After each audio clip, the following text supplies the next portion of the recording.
ନିତମ୍ବିନୀ ମୋର ପ୍ରିୟ ସଖୀ। ଦିନେ ଉଦ୍ୟାନରେ ସାନ୍ଧ୍ୟ ଭ୍ରମଣ ସେବନ କରୁ କରୁ ଏକାନ୍ତରେ ସଖୀକୁ ପଚାରିଲି, କୃଷ୍ଣ କିଏ? ସଖୀ ମୋତେ ଆଡ଼ନୟନରେ ଚାହିଁଲା। ବଙ୍କିମ ଅଧରରେ ହାସ୍ୟରେଖା ଫୁଟାଇ ପଚାରିଲା, କୃଷ୍ଣଙ୍କଠାରେ କୃଷ୍ଣାର କି ପ୍ରୟୋଜନ? ମୁଁ ନିର୍ମଳ ହସ ହସି କହିଲି, ପିତାଙ୍କଠାରୁ ଶୁଣିଛି କେବଳ କୃଷ୍ଣାର ନୁହେଁ, କୃଷ୍ଣଙ୍କଠାରେ ସମସ୍ତଙ୍କର ପ୍ରୟୋଜନ। କୃଷ୍ଣାର କିଛି ବିଶେଷ ପ୍ରୟୋଜନ ଥିବ ପରା? ନିତମ୍ବିନୀ ଓଠ ଚିପି ହସୁ ହସୁ କହିଲା। ମୁଁ ଶାନ୍ତ ସ୍ୱରରେ କହିଲି, ଶୁଣିଛି ଦିନେ ପୃଥିବୀ ମାତାଙ୍କର ବିଶେଷ ପ୍ରୟୋଜନ ପଡ଼ିବାରୁ କୃଷ୍ଣ ଧରାପୃଷ୍ଠରେ ଅବତରଣ କରିଥିଲେ। ନିତମ୍ବିନୀ ମୋର ଚିବୁକ ଧରି ଗଭୀର ସ୍ୱରରେ କହିଲା, ସଖୀ, କୃଷ୍ଣକୁ ଭୁଲିଯାଅ। ଆର୍ତ୍ତ ସ୍ୱରରେ ମୁଁ ପ୍ରଶ୍ନ କଲି, ସେ କି କଥା? ହଁ, ମୋ କଥା ମାନ। ଏକଥା ସତ୍ୟ ଯେ କୃଷ୍ଣଠାରେ ଅଛି ପ୍ରଜ୍ଞା ଓ ଶୌର୍ଯ୍ୟ। ସେ ଦୂରଦର୍ଶୀ, କୂଟନୀତିଜ୍ଞ, ଶକ୍ତିଶାଳୀ ଏବଂ କର୍ମବୀର। ସେ ପ୍ରସ୍ଫୁଟିତ ନୀଳପଦ୍ମ ଭଳି ସୁନ୍ଦର ଏବଂ ନିର୍ମଳ। ସେ ଆର୍ତ୍ତିର ଅଭୀଷ୍ଟ ପୂରଣ କରନ୍ତି ଏବଂ ସ୍ନେହର ପ୍ରତିଦାନ ଦିଅନ୍ତି। ସେ ଏକ ହାତରେ ଗ୍ରହଣ କଲେ ସହସ୍ର ହାତରେ ଦାନ କରନ୍ତି। ତାଙ୍କର ହୃଦୟ ବିଶାଳ ଏବଂ ମହାନ। ସେ ଅଦ୍ୱିତୀୟ ବୀର ଏବଂ ପରମ ପୁରୁଷ। କିନ୍ତୁ ମୁଁ ଚମକି ପ୍ରଶ୍ନ କଲି, ସେ ଲମ୍ପଟ। 16,000 ଗୋପୀନାରୀ ତାଙ୍କର ପ୍ରେମିକା। ନାରୀର ହୃଦୟକୁ ଜିଣିବା କଳାରେ ସେ ଏମିତି ପାରଙ୍ଗମ ଯେ ସ୍ୱାମୀ ପୁତ୍ର ସଂସାର ଛାଡ଼ି ଗୋପାଙ୍ଗନାମାନେ ତାଙ୍କର ମୋହନ ବଂଶୀ ଶୁଣ ଶୁଣି ଯମୁନା ତଟରେ ଅଭିସାର ରଚନ୍ତି। ଏ ଅବଶ୍ୟ ତାଙ୍କର କୈଶୋରର କଥା। ଏବେ କିନ୍ତୁ ସେ ପ୍ରଜାପାଳକ, ଧର୍ମଜ୍ଞ, ଦ୍ୱାରକାର ଅଧିପତି। ମୁଁ ମନେ ମନେ ଭାବିଲି, ସବୁ ଶ୍ରେଷ୍ଠ ଗୁଣର ଯିଏ ଅଧିକାରୀ, ତାଙ୍କ ପାଇଁ ସ୍ୱାମୀ ସଂସାର ଛାଡ଼ି ବାତୁଳି ହେବା ସ୍ତ୍ରୀମାନଙ୍କ ପକ୍ଷରେ ନିତାନ୍ତ ସ୍ୱାଭାବିକ। 16,000 ଛାଡ଼ି 7,000 ନାରୀ ଯଦି କୃଷ୍ଣ ପ୍ରେମରେ ବାତୁଳି ହୁଅନ୍ତି, ସେଥିରେ ତାଙ୍କର ଦୋଷ କ'ଣ? ଇଚ୍ଛା ହେଲା ଥରେ ସେହି ପରମ ପୁରୁଷ କୃଷ୍ଣକୁ ଦେଖିବା ପାଇଁ। କେମିତି ତାଙ୍କର ରୂପ? ନିତମ୍ବିନୀକୁ ପଚାରିଲେ ସେ ପରିହାସ କରିବ, କଥାଟାକୁ ବଢ଼େଇ ଅନ୍ୟ ସଖୀମାନଙ୍କୁ କହିବ, ମୋତେ ଚିଡ଼େଇ ଚିଡ଼େଇ ପ୍ରାଣ ନେଇଯିବ।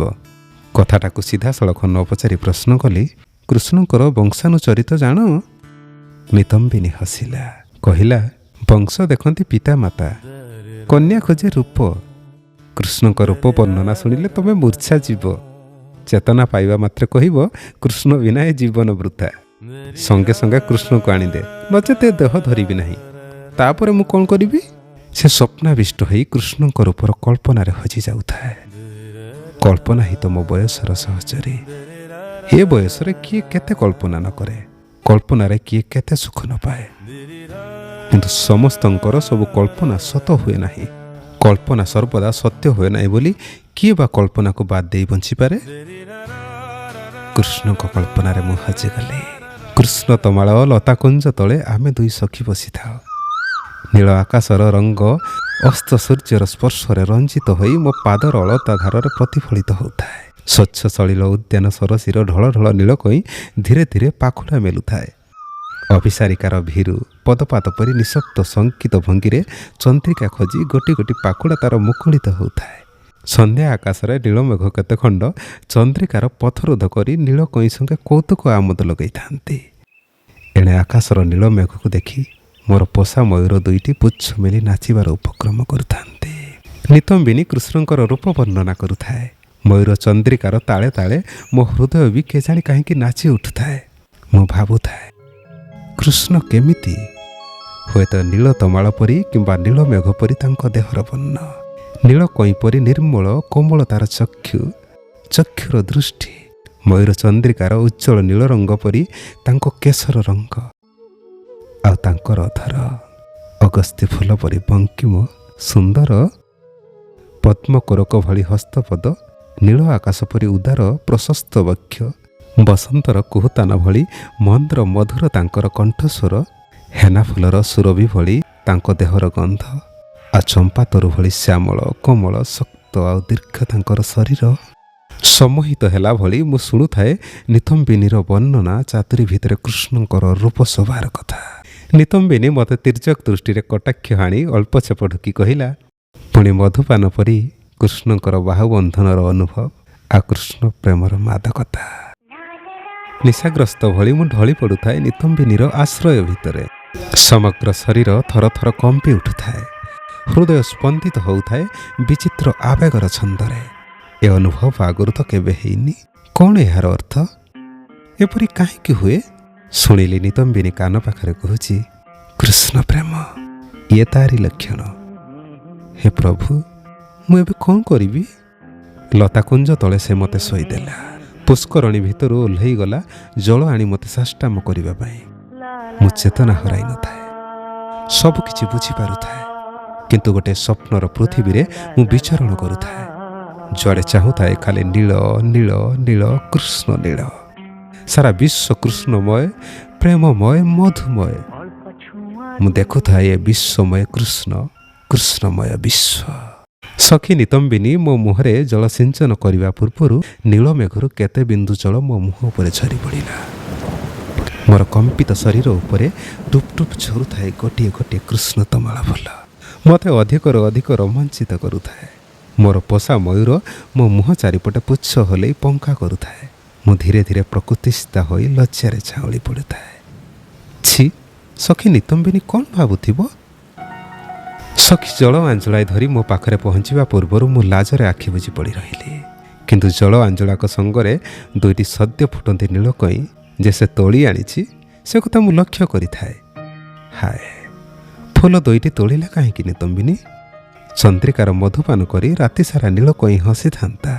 ନିତମ୍ବିନୀର ନିର୍ତ୍ତୟ ପଣିଆ ଦେଖି କ୍ଷୁଣ୍ଣ ହେଲି। ନିତମ୍ବିନୀ ମୋ ମୁହଁକୁ ଜଳ ସିଞ୍ଚିଲା। ମୁଁ ଏଥର ଉଠି ବସିବାରେ କିଛି ବାଧା ନାହିଁ, କିନ୍ତୁ ଜାଣି ଜାଣି ମୁଁ ଉଠିଲି ନାହିଁ, ଆଖି ଖୋଲିଲି ନାହିଁ। ପ୍ରଥମ କାରଣ ଲଜ୍ଜା, ଆଉ ଦ୍ୱିତୀୟ କାରଣ ନୀଳକଇଁ ତୋଳିଥିବାରୁ ନିତମ୍ବିନୀ ପାଖରେ ବିରକ୍ତି। ନିତମ୍ବିନୀ ନୀଳକଇଁର ପାଖୁଡ଼ାକୁ ଧୀରେ ଧୀରେ ମୋ ମୁହଁ ଉପରେ ଛୁଆଇ ଆଣିଲା। ଓଠ ଚିପି ଗଳାକୁ ମିଠା କରି ମୋ କାନ ପାଖରେ ଆସ୍ତେ କହିଲା, ମୁଁ ଜାଣେ କୃଷ୍ଣଙ୍କର ସଞ୍ଜୀବନୀ ସ୍ପର୍ଶ ବିନା ଏ ରୋଗର ଉପଶମ ନାହିଁ, କିନ୍ତୁ ସଖୀ, ଦ୍ୱାରକା ନିବାସୀ ଗୋବିନ୍ଦଙ୍କୁ ସଙ୍ଗେ ସଙ୍ଗେ ପାଇବି କେଉଁଠୁ? ତେଣୁ କୃଷ୍ଣ ନାମ ସ୍ମରି ଏହି ନୀଳକଇଁ ଦୁଇଟି ତମ ହୃଦୟ ଦେଶରେ ସ୍ଥାପନ କରୁଛି। ଏତିକିରେ ବର୍ତ୍ତମାନ ପାଇଁ ସୁସ୍ଥ ହୋଇ ନ ଉଠିଲେ ପିତା ଦ୍ରୁପଦ ରାଜବୈଦ୍ୟଙ୍କୁ ଧରି ଉଦ୍ୟାନରେ ପହଞ୍ଚିଯିବେ। ନୀଳାଞ୍ଜନା ଖବର ନେଇ ଉଆସକୁ ଯାଇଛି। ମହାରାଜକୁ ରୋଗର କାରଣ ସମ୍ପର୍କରେ କ'ଣ କହିବି? ଏତିକି କହି ନିତମ୍ବିନୀ ନୀଳକଇଁ ଦୁଇଟିକୁ ମୋର ବକ୍ଷ ଦେଶରେ ରଖିଦେଲା। ମୁଁ ଫୁଲ ଦୁଇଟିକୁ ନିବିଡ଼ ଭାବେ ବକ୍ଷରେ ଜଡ଼ାଇ ଧରି କହିଲି, ଆହା, କାହିଁକି ଫୁଲ ଦୁଇଟି ତୋଳିଦେଲ? ଫୁଲ ଦୁଇଟିକୁ କୋମଳ ଭାବରେ ଧରି ମୁଁ ଉଠି ପଡ଼ିଲି। ନିତମ୍ବିନୀ ମଧ୍ୟ ଧଡ଼ପଡ଼ ହୋଇ ଉଠି ପଡ଼ିଲା। ଆସ୍ତେ କହିଲା, ମହାରାଜ ଆସୁଛନ୍ତି। ତା ପଛରେ ସେ ପୁଣି କିଏ? ମୁଁ ବୁଝିପାରିଲି ନୀଳାଞ୍ଜନାର ଏତକ କାଣ୍ଡ। ମୋ ଅସୁସ୍ଥତା ଖବର ସେ ପିତାଙ୍କୁ ଦେଇଛି ଏବଂ ରାଜବୈଦ୍ୟଙ୍କୁ ଧରି ପିତା ସଙ୍ଗେ ସଙ୍ଗେ ଆସିଛନ୍ତି। ମୋର ସାମାନ୍ୟ କଷ୍ଟ ପୀଡ଼ା ସେ ସହିପାରନ୍ତି ନାହିଁ। ଏବେ କ'ଣ କରିବି? କୃଷ୍ଣଙ୍କର ରୂପ ବର୍ଣ୍ଣନା ଶୁଣୁ ଶୁଣୁ ମୁଁ ମୂର୍ଚ୍ଛା ଗଲି ବୋଲି ଯଦି ନିତମ୍ବିନୀ କହିଦିଏ, ମୁଁ ପିତାଙ୍କୁ ମୁହଁ ଦେଖେଇବି କେମିତି? ଲାଜରେ ତଳକୁ ମୁହଁ ପୋତି ମୁଁ ବସିଥାଏ। ନୀଳାଞ୍ଜନା ଉପରେ ରାଗୁଥାଏ। ଏହି ସାମାନ୍ୟ କଥାଟା ପିତାଙ୍କୁ ଜଣାଇବାର କି ଆବଶ୍ୟକତା ବା ଥିଲା? ମୁଁ ବିରକ୍ତ ହେଲି ମନେ ମନେ। ଔଷଧ ପ୍ରତି ମୋର ଘୋର ବିତୃଷ୍ଣା, ତା ସଙ୍ଗେ ସଙ୍ଗେ ରାଜବୈଦ୍ୟଙ୍କ ପ୍ରତି ମଧ୍ୟ। ତେଣୁ ରୋଗ ଶଯ୍ୟାରେ ରାଜବୈଦ୍ୟଙ୍କୁ ଦେଖିବା ମାତ୍ରେ ମୁଁ ଚିଡ଼ି ଉଠେ। ବହୁ କଷ୍ଟରେ ମୋତେ ଔଷଧ ଖୁଆଇବା ପାଇଁ ହୁଏ। ଶୁଣିଲି ପିତା ସ୍ନେହପୂର୍ଣ୍ଣ ଗଳାରେ କହୁଛନ୍ତି, ସବୁ ରୋଗର ନିଦାନ ସ୍ୱୟଂ ଶ୍ରୀକୃଷ୍ଣ ଯେଉଁଠି ଉପସ୍ଥିତ, ସେଠି ରାଜବୈଦ୍ୟଙ୍କୁ ଆଣନ୍ତି କାହିଁକି? ତୁ ଚିନ୍ତା କର ନାହିଁ ମା। ହେନା ଫୁଲର ବାସ୍ନାରେ ସାରା ବଗିଚା ମହକି ଉଠିଲା। ଝଲକାଏ ପବନ କେଜାଣି କାହିଁକି ଉତ୍ତଳା ହୋଇ କୃଷ୍ଣ ତମାଳ ଫୁଲ କେତେଟା ମୋ ଉପରେ ଝରାଇ ଦେଇ ବହିଗଲା। ସେ ପବନରେ ମୟୂର ଚନ୍ଦ୍ରିକାଟିଏ କେଉଁଆଡ଼ୁ ଉଡ଼ି ଆସି ମୋ କୋଳରେ ପଡ଼ିଲା। ମୋର ସାରା ଶରୀର ରୋମାଞ୍ଚିତ ହୋଇଗଲା। କେଉଁଠୁ ଆସିଲା ଏ ମୟୂର ଚନ୍ଦ୍ରିକା? ମୋର ମୟୂର ଦୁଇଟି ଯେ ବହୁବେଳ ହେଲା ଉଡ଼ିଗଲେଣି। ପିତା ସ୍ନେହପୂର୍ଣ୍ଣ ଗଳାରେ କହିଲେ, କୃଷ୍ଣଙ୍କର ଆଶୀର୍ବାଦ ଗ୍ରହଣ କର ମା। ତୁ ଯେ ପରମ ସୌଭାଗ୍ୟବତୀ ହେବାକୁ ଯାଉଛୁ, ଏହା ହିଁ ତାର ନମୁନା। ମୟୂର ଚନ୍ଦ୍ରିକାଟିକୁ ସ୍ପର୍ଶ କଲେ କାଳେ ଆଉ ଥରେ ମୂର୍ଚ୍ଛା ଯିବି, ସେଇ ଭୟରେ ମୁଁ ତାକୁ ଉଠେଇ ନେଲି ନାହିଁ। ନିତମ୍ବିନୀ ମୋର ମନ କଥା ବୁଝିପାରେ। ସେ ଚନ୍ଦ୍ରିକାଟିକୁ ଅତି ଯତ୍ନରେ ତୋଳି ନେଇ କହିଲା, ତମ କବିତା ବହି ଭିତରେ ରଖିଦେବି। ଛି, ନିତମ୍ବିନୀର କାଣ୍ଡ ଜ୍ଞାନ ନାହିଁ। ମୁଁ ଯେ କବିତା ଲେଖେ ସେ କଥା କ'ଣ କୃଷ୍ଣଙ୍କୁ ଜାଣିବା ଉଚିତ? ଯାହାଙ୍କ ପଦରେଣୁରେ ବିଶ୍ୱ କାବ୍ୟମୟ ହୁଏ, ମୋ କବିତା ଲେଖା ଶୁଣି ସେ କ'ଣ ଭାବିବେ? ତା ଛଡ଼ା ପିତା ମଧ୍ୟ କ'ଣ ଭାବିବେ? ଶୁଣିଲି ପିତା ସ୍ନେହପୂର୍ଣ୍ଣ କଣ୍ଠରେ କହୁଛନ୍ତି, କୃଷ୍ଣଙ୍କର ପଦବନ୍ଦନା କର ମା। ଏଇ ମାତ୍ର ଦ୍ୱାରକାରୁ ଆସି ପହଞ୍ଚିଛନ୍ତି। ତ ଅସୁସ୍ଥତା ସମ୍ବାଦ ପାଇ ମୋ ସଙ୍ଗେ ଉଦ୍ୟାନକୁ ଚାଲି ଆସିଲେ। ମୋ ହାତରେ ଦୁଇଟି ସୁନ୍ଦର ସତେଜ ନୀଳକଇଁ। ମୋ ଆଖି ଆଗରେ ପିତାଙ୍କର ପାଦ ପାଖରେ ଦୁଇଟି ନୀଳ କୋମଳ କରକିତ ପାଦପଦ୍ମ। ମୁଁ କିବା ଛାର ବିଶ୍ୱର ଶ୍ରେଷ୍ଠ କାବ୍ୟକାର ମଧ୍ୟ ସେ ପାଦ ଦୁଇଟିର ବର୍ଣ୍ଣନା କରିପାରିବ ନାହିଁ। ସେଇ ପାଦ ଦୁଇଟିରେ କି ସମ୍ମୋହନ ଶକ୍ତି ଥିଲା କେଜାଣି, ମୁଁ ଯନ୍ତ୍ର ଚାଳିତ ଭଳି ନୀଳକଇଁ ଦୁଇଟିକୁ ସେ ପାଦ ଉପରେ ଥୋଇ ଦେଇ ଅଶ୍ରୁ ଜଳରେ ସେ ପାଦକୁ ଧୋଇଦେଲି। ପ୍ରଥମ ଦେଖାରେ କୃଷ୍ଣଙ୍କ ପାଦ ଦୁଇଟିକୁ ହିଁ ମୁଁ ଦର୍ଶନ କଲି। ପିତାଙ୍କ ସଙ୍ଗେ କୃଷ୍ଣ ଉଆସକୁ ଫେରି ଯାଇଥିଲେ। ସେ ଅଦୃଶ୍ୟ ହେବା ପର୍ଯ୍ୟନ୍ତ ମୁଁ ଧ୍ୟାନମଗ୍ନ ହୋଇ ବସିଥାଏ, ଆଖି ତୋଳି ଚାହିଁ ନଥାଏ। ନିତମ୍ବିନୀ ମୋତେ ହଲେଇ ଦେଇ କହିଲା, ସଖୀ ଇଏ କ'ଣ କଲ? ବକ୍ଷ ଦେଶରେ ସ୍ଥାନ ଦେଇଥିବା ନୀଳକଇଁକୁ କୃଷ୍ଣଙ୍କର ପାଦରେ ଅର୍ଘ୍ୟ ଦେଇଦେଲ, ଏବେ କ'ଣ କରିବ? ମୁଁ ବିହଳ ହେଇ କହିଲି, କହ ନିତମ୍ବିନୀ, ଏବେ କ'ଣ କରିବି? ସାରା ରାତି ସେଇ ପାଦ ଦୁଇଟିର ବର୍ଣ୍ଣନା କରି ମୁଁ କବିତା ଲେଖିଲି, ତେବେ ମଧ୍ୟ ମନ ବୁଝିଲା ନାହିଁ। ଭାବିଲି ଯାହାର ପାଦ ଦୁଇଟିର ବର୍ଣ୍ଣନା ମୋ ଶକ୍ତିର ବାହାରେ, ତାର ମୁଖ, ଆଖି, ଅଧର ଏବଂ ବ୍ୟକ୍ତିତ୍ୱର ବର୍ଣ୍ଣନା କରି କି କବିତା ମୁଁ ଲେଖିବି? ଯଦି ବି ଲେଖିପାରିବି ନାହିଁ, ତେବେ କାହିଁକି ଆଉ କବିତା ଲେଖିବି? ସମସ୍ତଙ୍କ ମନ ଭିତରେ କବିତା ଥାଏ, କେହି ଲେଖେ, କେହି ଲେଖେ ନାହିଁ। ମୁଁ କିନ୍ତୁ ଲେଖେ। ଯେତେବେଳେ ଯେଉଁ ଭାବନା ମନକୁ ଆସେ ମୁଁ ତାକୁ କବିତାର ରୂପ ଦିଏ। ମୋର ଉପଯୁକ୍ତ ଶିକ୍ଷା ପାଇଁ ପିତା ସମସ୍ତେ ବ୍ୟବସ୍ଥା କରିଥିଲେ। ମୁଁ ଯେ ବିଦୁଷୀ ଏବଂ ଜ୍ଞାନ ପିପାସୁ, ଏ କଥା ମୋର ଗୁରୁମାନେ ପିତାଙ୍କୁ କହନ୍ତି। ଖୁବ୍ ଶୀଘ୍ର ମୁଁ ଅନେକ ଶାସ୍ତ୍ର ପଢ଼ି ଆୟତ୍ତ କରି ନେଇଥିଲି। ଗଣିତ ଶାସ୍ତ୍ର, ଗୃହ ବିଜ୍ଞାନ, ଚିତ୍ରାଙ୍କନ, ରନ୍ଧନ, ପୁଷ୍ପସଜା, ଅତିଥି ସତ୍କାର ଇତ୍ୟାଦି ସମସ୍ତ ବିଦ୍ୟାରେ ମୁଁ ନିପୁଣା ଥିଲି। ପ୍ରତ୍ୟେକ ବିଭାଗ ଶିକ୍ଷା ଦେବା ପାଇଁ ପିତା ଭିନ୍ନ ଭିନ୍ନ ଗୁରୁଙ୍କୁ ନିଯୁକ୍ତି ଦେଇଥିଲେ। ମାତ୍ର କବିତା ଲେଖା ଶିକ୍ଷା ଦେବା ପାଇଁ କୌଣସି ଗୁରୁ ନିଯୁକ୍ତି ପାଇନଥିଲେ। କବିତା ଲେଖିବା ପାଇଁ ମୋର ମନ ହିଁ ମୋତେ ପ୍ରେରଣା ଦେଇଥିଲା। ମୋର କଳ୍ପନା ହିଁ ମୋତେ କବିତା ଲେଖା ଶିଖେଇଥିଲା। ତେଣୁ ସେ ବିଦ୍ୟାଟି ମୋର ନିଜସ୍ୱ କଳା। ପିତା ସେ କଥା ଜାଣିବେ କେମିତି? ଆମ ଘରେ ଅନେକ ସମୟରେ ଶାସ୍ତ୍ର ଆଲୋଚନା ହୁଏ। କାବ୍ୟ କବିତାର ଆସର ବସେ। ବହୁ ପଣ୍ଡିତ, କବି, ବିଦ୍ୱାନ ମଣ୍ଡଳୀ ପିତାଙ୍କର ନିମନ୍ତ୍ରଣରେ ଆଲୋଚନା ଚକ୍ରରେ ଭାଗ ନିଅନ୍ତି। ଏସବୁ ହୁଏ କେବଳ ମୋରି ପାଇଁ, କାରଣ ପିତା ଜାଣନ୍ତି ନୃତ୍ୟ, ଗୀତ, ଆମୋଦ ପ୍ରମୋଦ ଅପେକ୍ଷା ଏସବୁ ମୋତେ ବେଶୀ ଭଲ ଲାଗେ। ମୁଁ ମଧ୍ୟ ସବୁ ଆଲୋଚନାରେ ଭାଗ ନିଏ। ପଣ୍ଡିତମାନଙ୍କ ଦ୍ୱାରା ମୋର ଅନେକ ସନ୍ଦେହ ଦୂର କରେଇ ନିଏ। ମୋର ଜ୍ଞାନ ପିପାସା ମେଣ୍ଟାଇ ଦେବାକୁ ଚେଷ୍ଟା କରେ। ମାତ୍ର ଅନନ୍ତ ମୋର ଜ୍ଞାନ ପିପାସା, ତାର ଶେଷ ନାହିଁ। ଥରେ ବେଦବ୍ୟାସ କୃଷ୍ଣ ଦ୍ୱୈପାୟନଙ୍କଠାରୁ ଶାସ୍ତ୍ର ଆଲୋଚନା ଶୁଣୁ ଶୁଣୁ ମୁଁ ଏତେ ବିହଳ ହୋଇଗଲି ଯେ ପ୍ରଶ୍ନ କଲି, ମହାଶୟ, ସାରା ସୃଷ୍ଟିର ଯେତେ ଯାହା ଶାସ୍ତ୍ର, ଗ୍ରନ୍ଥ ଏବଂ ଜ୍ଞାନ ଅଛି, ତାକୁ ଆୟତ୍ତ କରିବା ପାଇଁ ମୋର ସମଗ୍ର ଜୀବନ ଯଦି ଯଥେଷ୍ଟ ନ ହୁଏ, ତେବେ ମୁଁ କି ଉପାୟ କରିବି? ବେଦବ୍ୟାସ ହସି ହସି କହିଲେ, ତୁମର ନାମ କୃଷ୍ଣା ନ ହୋଇ ତୃଷ୍ଣା ହେଇଥିଲେ ଭଲ ହେଇଥାନ୍ତା। ମା, ତୃଷ୍ଣା ଦୁଃଖଦାୟକ, କିନ୍ତୁ ଜ୍ଞାନର ତୃଷ୍ଣା କେବଳ ଆନନ୍ଦ ହିଁ ପ୍ରଦାନ କରେ। ଜ୍ଞାନର ତୃଷ୍ଣା ଗୋଟିଏ ଜନ୍ମରେ କ'ଣ, ସହସ୍ର ଜନ୍ମରେ ବି ମେଣ୍ଟିପାରେ ନାହିଁ। ଜଳପାନ କଲେ ତୃଷ୍ଣା ଦୂର ହୁଏ, କିନ୍ତୁ ଜ୍ଞାନପାନ କଲେ ଜ୍ଞାନର ତୃଷା ବଳବତ୍ତର ହୁଏ। ତୃଷା ମେଣ୍ଟିଗଲେ ଜ୍ଞାନର ପଥ ରୁଦ୍ଧ ହୋଇଯାଏ। ଅନନ୍ତ ସମୟର ବେଳାରୁ ଜ୍ଞାନର କ୍ଷୁଦ୍ର ଚିତ୍ର ଚିତ୍ରିତ ଶାମୁକା ସବୁ ସାଉଁଟୁ ସାଉଁଟୁ ଯଦି ଜୀବନ ସରିଯାଏ, ତେବେ ସେଇ ତ ସାର୍ଥକ ଜୀବନ। ମୁଁ ଆହ୍ଲାଦିତ ହୋଇ ପ୍ରଶ୍ନ କଲି, ଯେତେ ସବୁ ଗ୍ରନ୍ଥ ମୋର ଗୁରୁମାନେ ଦେଇଥିଲେ ମୁଁ ପଢ଼ି ଶେଷ କରିଛି, ଆଉ କେଉଁ ଗ୍ରନ୍ଥ ପଢ଼ିବି? ବେଦବ୍ୟାସ ହସି ହସି କହିଲେ, ଜ୍ଞାନ ଆହରଣ ପାଇଁ ଗ୍ରନ୍ଥର କ'ଣ ଅଭାବ ଅଛି? ଏ ବିଶାଳ ବିଶ୍ୱ ହେଉଛି ସର୍ବଶ୍ରେଷ୍ଠ ଗ୍ରନ୍ଥାଗାର।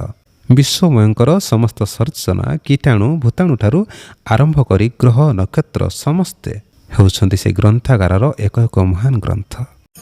ଏ ପୃଥିବୀର ଧୂଳିକଣା ସହ ମଧ୍ୟ ମୁହୂର୍ତ୍ତ ମୁହୂର୍ତ୍ତର ଅନୁଭୂତି ହେଉଛି ସେହି ସବୁ ଗ୍ରନ୍ଥମାନଙ୍କର ଗୋଟିଏ ଗୋଟିଏ ପତ୍ର। ତେଣୁ ଜୀବନର ପ୍ରତ୍ୟେକଟି ଅନୁଭୂତ ଅଧ୍ୟୟନର ବସ୍ତୁ। ପୃଥିବୀର ଶାସ୍ତ୍ରକାର, ପଣ୍ଡିତ, କାବ୍ୟକାର, ମୁନି ଋଷି, ବିଦ୍ୱାନ ବ୍ୟକ୍ତିଗଣ ଜୀବନ ସାରା ଅଧ୍ୟୟନ କରି ମଧ୍ୟ ତାର ରହସ୍ୟ ଉନ୍ମୋଚନ କରିପାରି ନାହାନ୍ତି। ମା, ତମର ଆଉ ଗ୍ରନ୍ଥ ପଢ଼ିବାର ଆବଶ୍ୟକତା ନାହିଁ। ଏଣିକି ଜୀବନକୁ ଅଧ୍ୟୟନ କର, ଜୀବନର ମହାନତାକୁ ପ୍ରତିପାଦନ କର। ଏ ପୃଥିବୀରେ ଈଶ୍ୱର ଯାହା ଦେହରେ ଜୀବନର ସ୍ପନ୍ଦନ ଦେଇଛନ୍ତି, ତା ପଛରେ କିଛି ନା କିଛି ମହତ୍ ଉଦ୍ଦେଶ୍ୟ ନିହିତ ଅଛି। ସାଧାରଣ ଜୀବନ କାଟିବା ତମ ଜନ୍ମର ଉଦ୍ଦେଶ୍ୟ ନୁହେଁ। ତମ ପାଇଁ ଜୀବନରେ ଅନେକ ବିଚିତ୍ର ରୋମାଞ୍ଚକର ଘଟଣାବଳୀ ଅପେକ୍ଷା କରି ରହିଛି। ତାହା ହିଁ ହେବ ତମ ଜୀବନର ଚରମ ଅଧ୍ୟୟନ। ସେଥିରେ କୃତିତ୍ୱ ଅର୍ଜନ ପାଇଁ ନିଜକୁ ପ୍ରସ୍ତୁତ କର। ମହାମୁନି ବେଦବ୍ୟାସ ଭବିଷ୍ୟଦ୍ରଷ୍ଟା। ମୋ ଜୀବନ ସମ୍ବନ୍ଧରେ ତାଙ୍କର ଭବିଷ୍ୟବାଣୀ ଯେ ଅକାଟ୍ୟ, ଏଥିରେ ସନ୍ଦେହ ନାହିଁ। ଜୀବନ ସମ୍ବନ୍ଧରେ ମୁଁ ନାନା କଳ୍ପନା ଜଳ୍ପନା କରିବାକୁ ଲାଗିଲି। ସେ କଳ୍ପନାକୁ ମୁଁ କବିତାରେ ରୂପାୟିତ କରି ଆତ୍ମତୃପ୍ତି ଲାଭ କରୁଥିଲି। କିନ୍ତୁ ଆଜିର ଅନୁଭୂତିରୁ ଭାଷା ଦେଇ କବିତାରେ ରୂପାୟିତ କରିବା ମୋ ଶକ୍ତିର ବାହାରେ। ଯେଉଁ ଅନୁଭୂତି ଅଲିଭା ଅକ୍ଷରରେ ହୃଦୟରେ କବିତା ହୋଇ ଲେଖି ହେଇଯାଏ, ତାକୁ ଲେଖନୀରେ ଫୁଟାଇ ଅନ୍ୟମାନଙ୍କ ପାଇଁ ଲେଖି ହୁଏ ନା, କାରଣ ସେ କବିତାର ପ୍ରତ୍ୟେକଟି ପଂକ୍ତିର ସ୍ପନ୍ଦନ ନିଜସ୍ୱ, ଏକାନ୍ତ ନିଜସ୍ୱ।